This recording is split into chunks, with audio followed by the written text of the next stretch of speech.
n'umuhungu wamvugisha wowe utayifite sabwo watereta bikemera ntibibaho nta makwe yabaho nta na divorce yabaho kubera ko babasi bagiye kubana kujya basekana gusa batabyaye umubebe ngo bishime batabyaranye abana icyo gihe ahari wenda n'abantu ntibabaho habaho wenda bo Imana isuna bivuga ngo iki n'abantu nibabaho kubera ko nta bitsina byaba biba kuko nibyo bibyara hakavamo abantu tukagwira nyine ubwo bivuze ko uba adafite igitsina ntiwakundwa niyo mpamvu rero mvuga ko kurongorwa biryo ni nacyo kintu cya mbere kibaho ngombwira ngo warankunze kuko mfite iyo sura nta gitsina mfite nta kintu twavugana nta nubwo wanamvugisha wenda ngo kubera ko ndi mwiza ngo kubera ko nteye neza ngo mfite icyo kibuno ngo kubera ko ngo ngenda neza ngo nseka neza guseka neza si ubundi utazandongora ibyo bya bimaze ikintu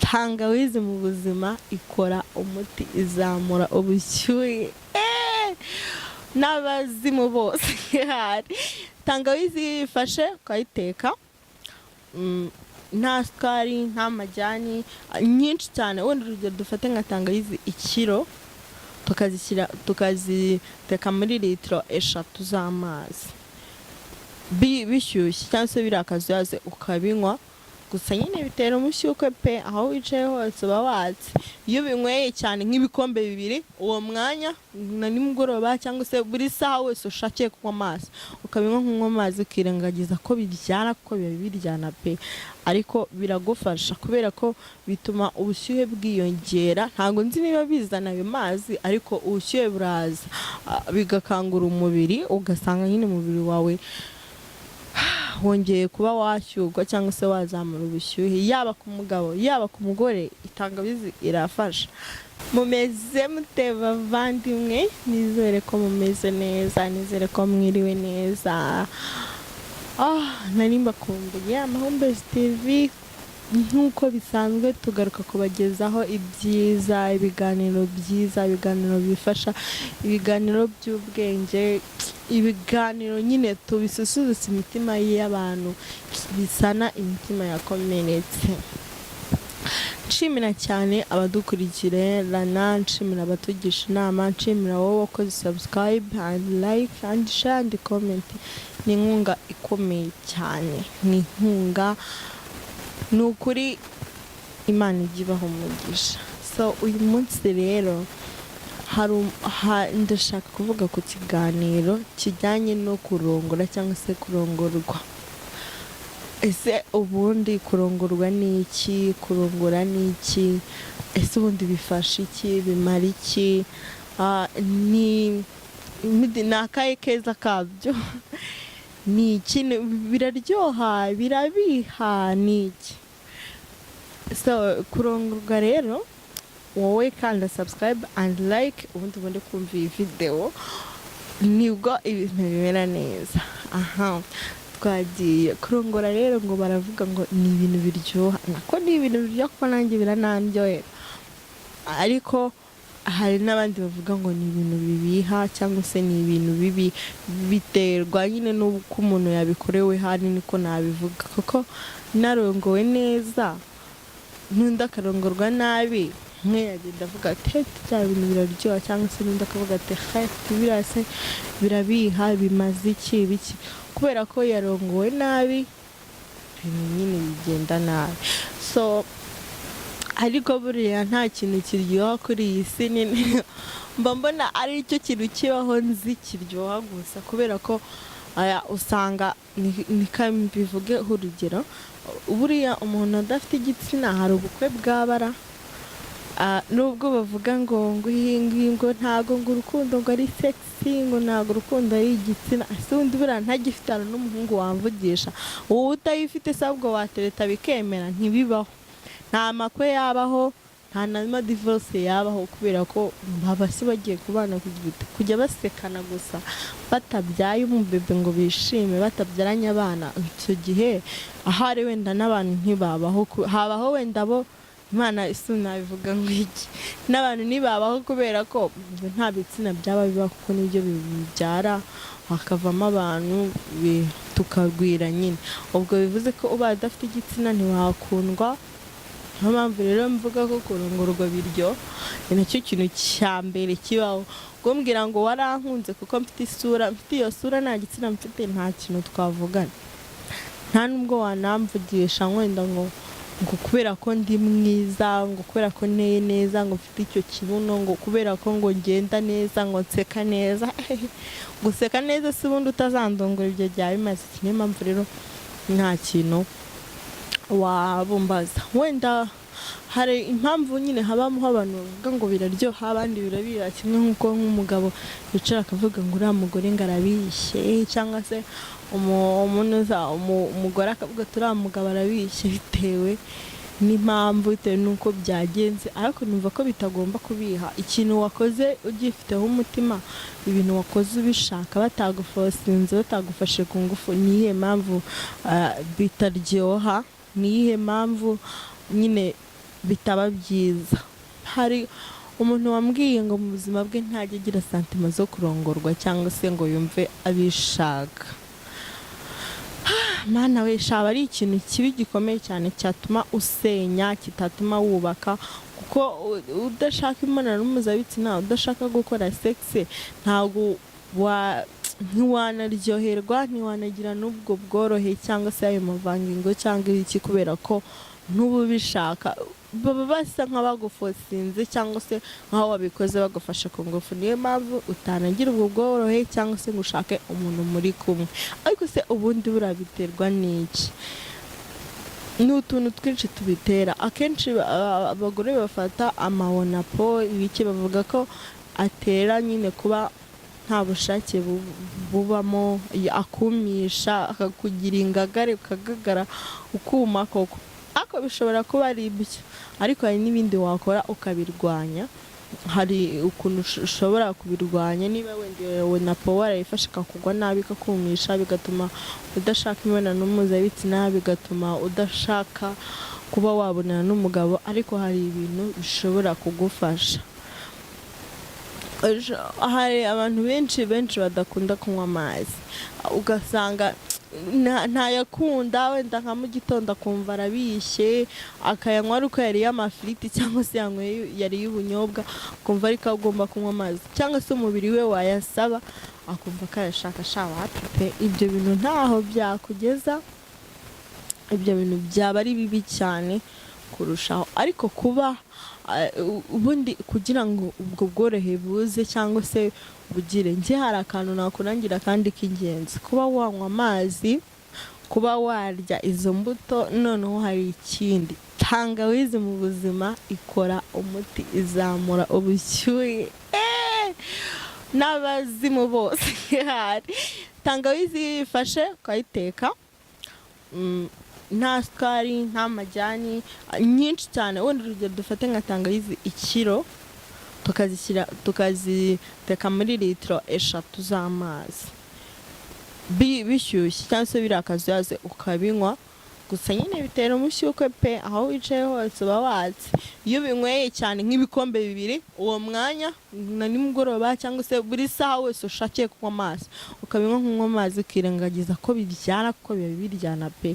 Ariko biragufasha kubera ko bituma ubushyuhe bwiyongera. Ntabwo nzi niba bizana ayo mazi, ariko ubushyuhe buraza, bigakangura umubiri, ugasanga nyine umubiri wawe wongeye kuba washyurwa cyangwa se wazamura ubushyuhe. Yaba ku mugabo yaba ku mugore, tangawizi irafasha.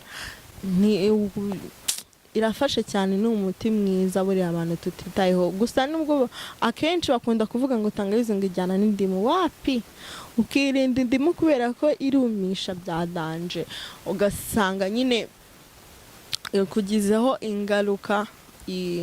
Indimu urumva ni ikamura, niba indimu ikamura ibyo binure, igakamura ibiki, none se urumva hoho itahakamura? Niba bavuga ko indimu ikamura mu nda, igakamura ibinure, igakamura buri kimwe, bivuze ko naho yahakamura, ugasanga nyine urumagaye.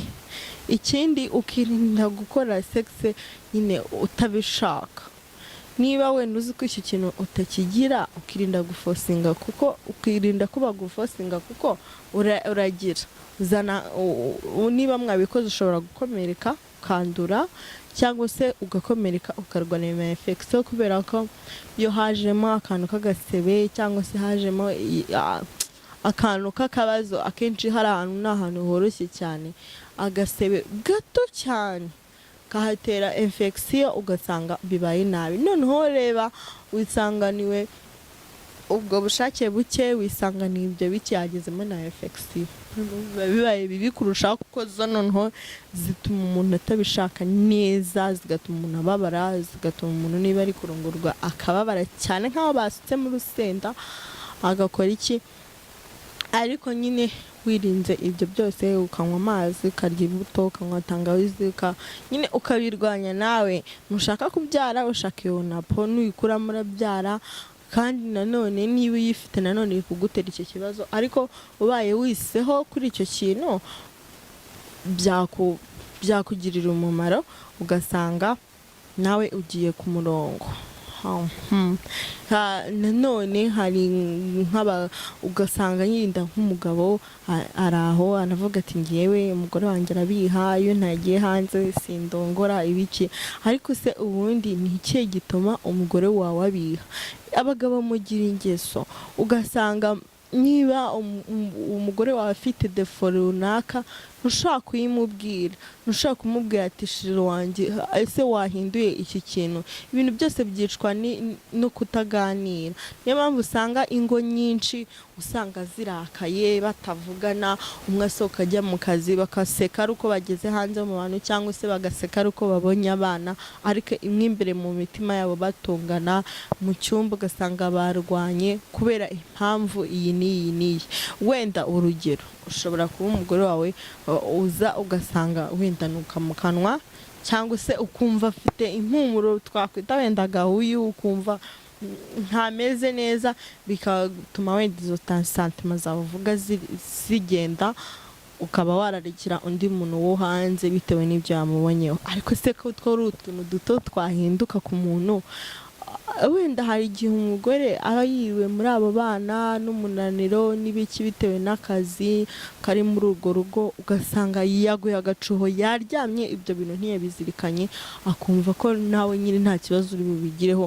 Deja iyo umuntu afite nk'ako kabazo ntago aba akazi, we aba yumva ari ibintu biri aho, ntago aba azi ngo bigenda gute. Ariko wowe iyo umuciye inyuma se utamubwiye, wumva umubaniye, niba wumva hari defi kubangamiye, ibwire mugenzi wawe, umubwira ati njyewe ndumva hari akantu kambangamiye. Ese wowe ntago bikubangamira? Umubwira ati birashoboka ko wajya usoza akazi ukoga ukabosa bikamera neza, reka nawe biranamuhuruhura. Icyo gihe nawe yumva ko bisebetse, akumva ko umugabo we nyine yamugaye, akisubiraho agakora n'ibirenze ibyo, noneho ibintu bikagenda neza.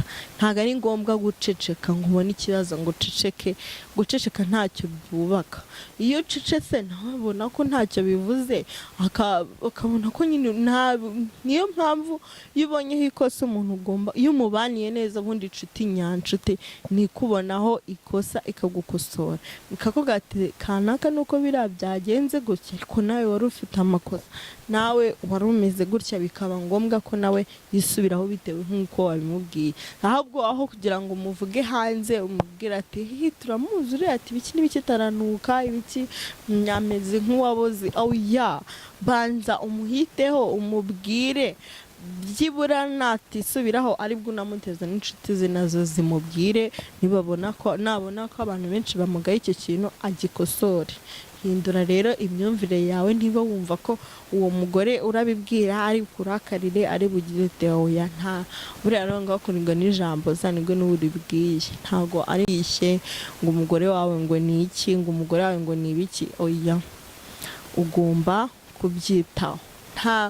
Ukabona wenda urugero, akenshi mu ngo habamo ibintu byinshi cyane kandi bitangaje. Urugero, umugore yabyutse yayiriwe mu kazi katubivuge gutyo, yananiwe aragutegereje wowe mugabo, aranakubaza shiro wanjye ugeze he ibiki, undi ati ndaje, wenda ugeze hafi no mu rugo huye n'inshuti zawe mugiye mu kabari, nuwahamagara umugore ngo umubwire ati sheri hari ahantu nciye hari abo ndi kumwe nawe, reka wowe ahubwo uhisemo gukuraho telefone umugore atagutera stress, ngo ataza kuguhamagara, ngo ataza ngo kugutuma ngo icupa ryawe ribiha, ukanywa bukira amajoro agatama saa 8 zikagera saa 9 nawe ugataha, ukagenda uhindukiza umugore ngo ugiye kurongora ngo